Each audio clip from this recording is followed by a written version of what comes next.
Salut, bienvenue dans le fond du garage. Alors depuis que j'ai la QX7, j'ai de moins en moins l'usage de ma radio multiplex. Et néanmoins, il y a quelque chose qui m'embête fortement sur cette radio, c'est l'ergonomie.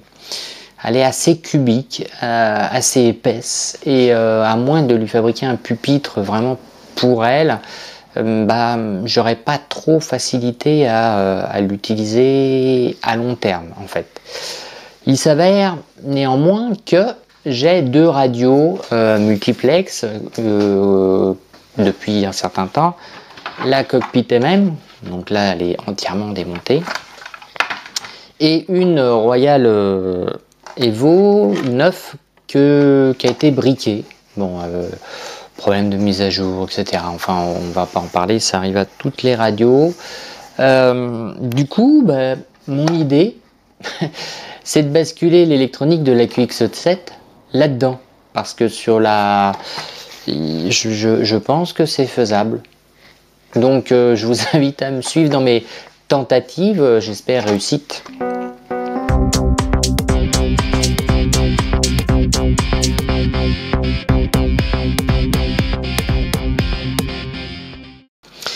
Alors mon défi quand même, c'est d'insérer toute l'électronique et de réutiliser les manches et les positions des potards qui étaient vraiment bien, ainsi que les trims, parce que les trims tombent sous le pouce.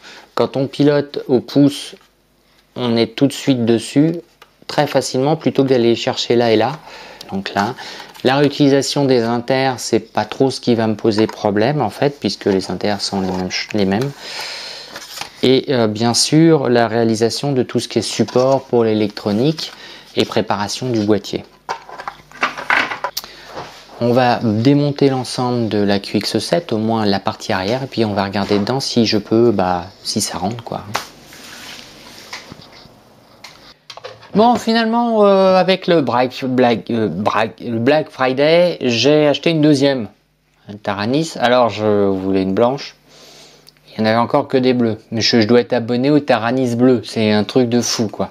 Mais bon, je vais extraire l'électronique de celle-ci, puisque l'autre marche. Je vais prendre une qui est neuve, même si l'autre aussi est neuve. Mais je vais tout démonter pour pouvoir préparer le transplantation de l'électronique dans la coque de ma Royal Evo.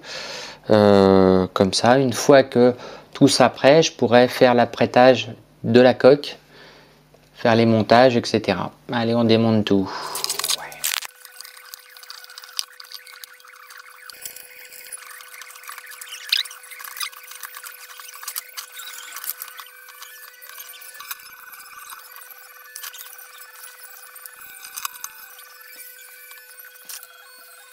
Alors la première chose que je vais commencer par regarder pour l'install, ça va être bien sûr la carte principale. Parce que c'est quand même la zone la plus importante pour pouvoir caser tout le reste. Et là, on va regarder logiquement, donc ça un bloc comme ça. Et c'est vraiment plutôt pas mal. Premier constat, il faut que j'enlève tous les supports pour être sûr de pouvoir retomber correctement dans le fond et faire les ronds et compagnie. Donc je vais couper tout ça.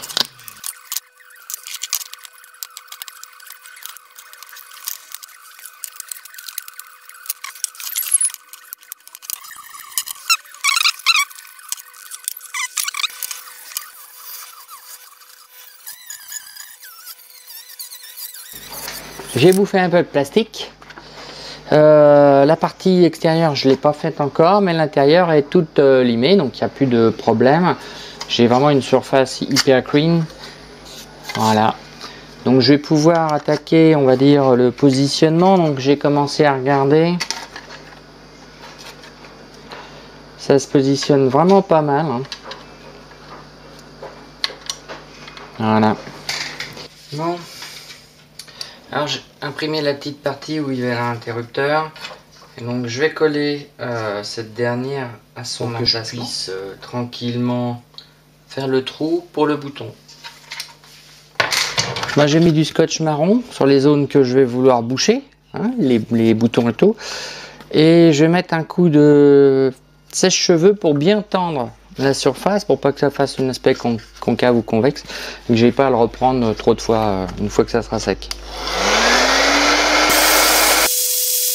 Ah, alors ça marche qu'avec le scotch marron qui lui est très légèrement thermodéformable. Les autres ça marche pas. Bon bah il n'y a plus qu'à remplir les trous et à coller.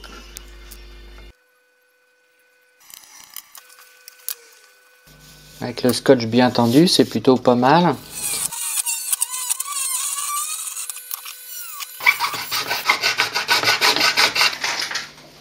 Alors, ça, c'est bon, c'est ajusté, ça va bien.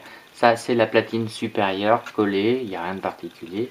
Là, la platine inférieure, j'ai commencé par positionner, j'ai fait le premier trou là où il y a la molette.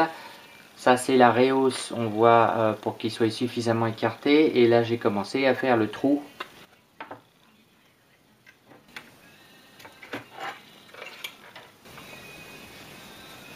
Ça prend forme.